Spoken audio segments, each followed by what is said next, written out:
Première fois qu'on se voit et on va parler du cancer. Vaste sujet. Ou une belle expérience.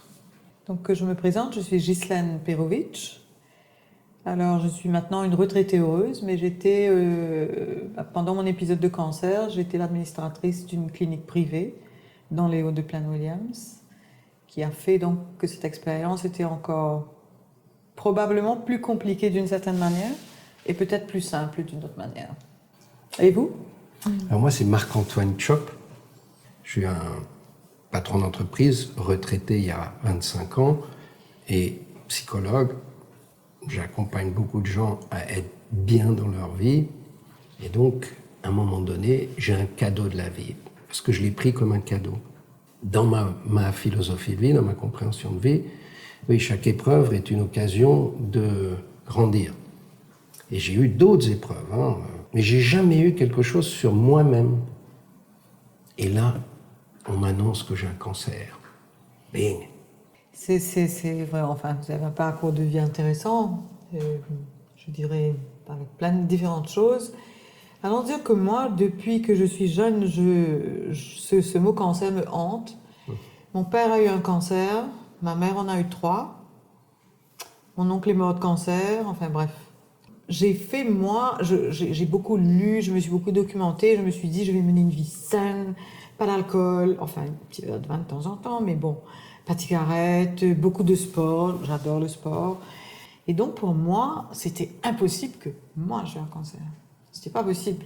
Je faisais tout bien. Et puis, je vais voir mon gynécologue parce que je vais faire un long voyage. Je vais assister à une conférence à Toronto. Et je me dis, bon, peut-être qu'il est temps de faire un petit check-up. Je n'ai aucun symptôme, je n'ai aucun problème. Je lui dis simplement que de temps en temps, je sens une petite lourdeur dans le bas de mon abdomen. Il me dit, il l'examine, tout va bien, pas de problème. Je vous donne un petit traitement pour que votre voyage se passe bien, sans problème. Et il me dit simplement une chose, il me dit, si jamais un jour vous avez une hémorragie, il faut m'appeler tout de suite. Et tout se passe très bien. Et puis un jour, je me lève et effectivement, j'ai une hémorragie, mais qui dure 10 minutes. Donc, dans ma tête, moi qui travaille dans le médical, c'est pas une hémorragie. Mais je me dis, bon, moi, l'appeler quand même, mon médecin. Je l'appelle, il me dit, il faut faire un curettage aujourd'hui, Madame Perovic. Je dis, docteur, vous plaisantez là. Je n'étais pas là pendant 2 mois. C'est pas possible, je ne peux pas faire ça aujourd'hui. Ma chance veut que ce jour-là était l'anniversaire d'une tante que j'adore. Je l'avais appelée pour lui souhaiter son anniversaire, elle me rappelle et je lui dis. Et là, elle me dit, écoute, ta maman, ton petit enfant, on va tout s'occuper, tu vas faire ce curettage. Et quand je vais le faire, c'est ça qui permet de dépister que j'ai un cancer à l'utérus et qui permet donc l'hystérectomie et tout ce qui va après. Donc si je n'avais pas fait ça, je n'aurais pas été là aujourd'hui pour être en train de vous parler. Et heureusement, je suis très, très reconnaissante tous les jours. Je dis merci parce que j'ai la chance d'être en vie aujourd'hui. Intéressant. Alors dans mon cas, c'est aussi lié à une hémorragie. Donc je saigne en allant aux toilettes. Je vais voir mon médecin. Il me dit, bon, ça peut être une petite hémorragie. On fait un test sanguin, il n'y a rien. Elle me dit, oh, c'est peut-être une petite blessure. Et elle me dit, fais quand même une échographie. Moi, ça rentre là, ça sort là, parce que comme je ne saigne plus, et puis qu'elle me dit, ça peut être lié à un petit choc, j'oublie. Presque 8 mois plus tard, je ressaigne. Mais là, je saigne pendant 3-4 jours. Et mon médecin n'est pas là. Et je vais voir un autre médecin, âgé, expérimenté, et qui tout de suite me dit, ok, échographie, et tout de suite me dit, bon, vous avez une tumeur de 3 cm dans la vessie. Je lui dis, qu'est-ce qu'on fait? Il me dit, il faut enlever. Je lui dis, bon, mais je vis à Maurice depuis 12 ans, mais je suis suisse. Et donc, première réaction, je me dis, est-ce que je fais ça à Maurice ou est-ce que je fais ça en Suisse? Il me dit, tu fais ce que tu veux. Mais ici, on a l'habitude, le médecin que je pratique, quand je te renseigne, il a déjà fait ce genre de choses depuis longtemps, il n'y a pas de souci. Je dis, ok, j'y vais.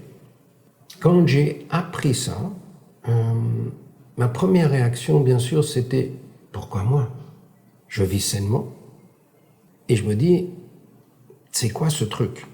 Parce que le mot cancer, c'est vrai qu'on associe beaucoup de trucs dramatiques autour de ça.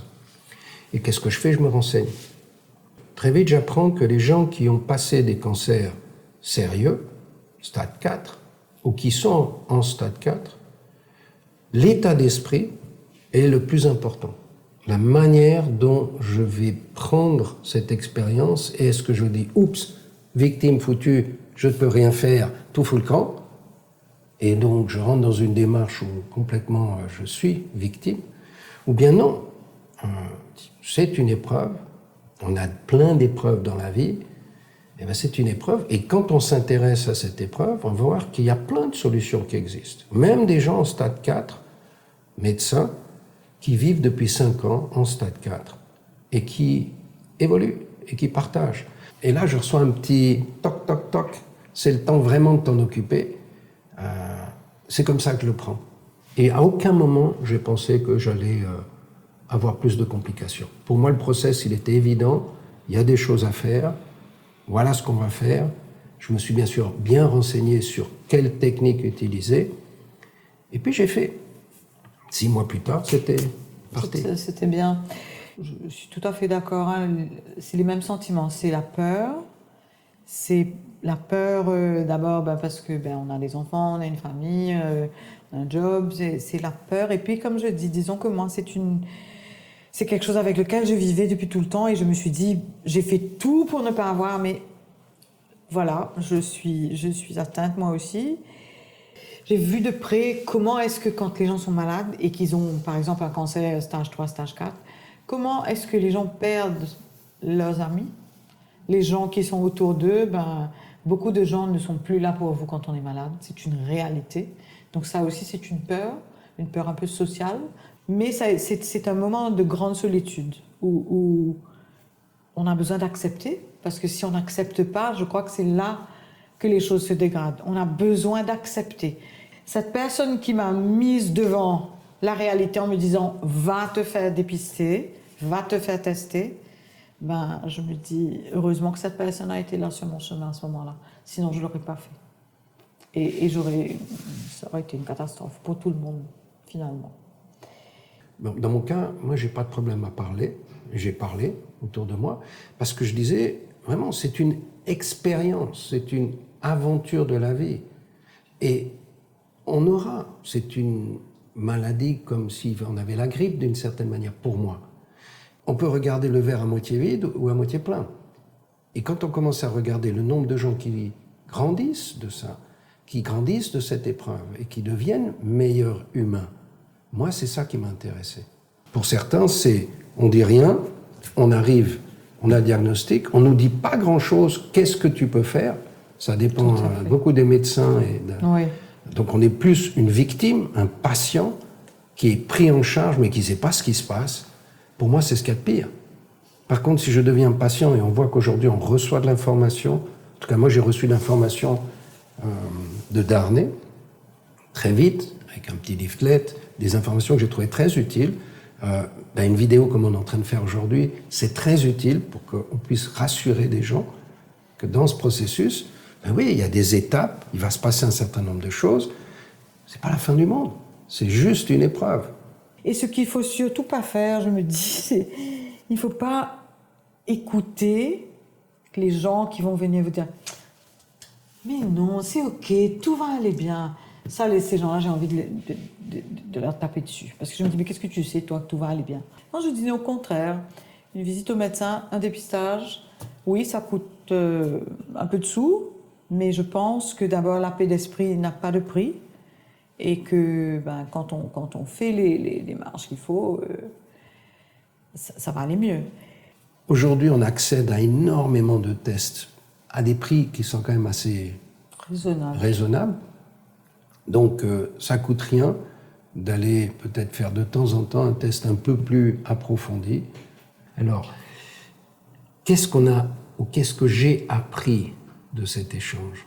J'ai trouvé que c'est super intéressant parce que justement, ça met le doigt sur quel est le rôle qu'on peut jouer pour accompagner, continuer à servir, prêcher la bonne parole ou prêcher notre histoire. Et je pense que c'est ce qui ressort. Donc, merci pour cet échange. Enfin, je vous dirais ravi de vous avoir rencontré d'abord, et puis très enrichissant, et puis le côté un peu psychologue, comment on va dire ça, le côté psychologue des choses est intéressant parce que ça c'est une autre histoire, mais ça m'a fait faire tout un parcours qui n'est pas encore fini d'ailleurs pour une meilleure connaissance de soi. Donc je vous remercie et je vous dis pas à bientôt à 6 heures.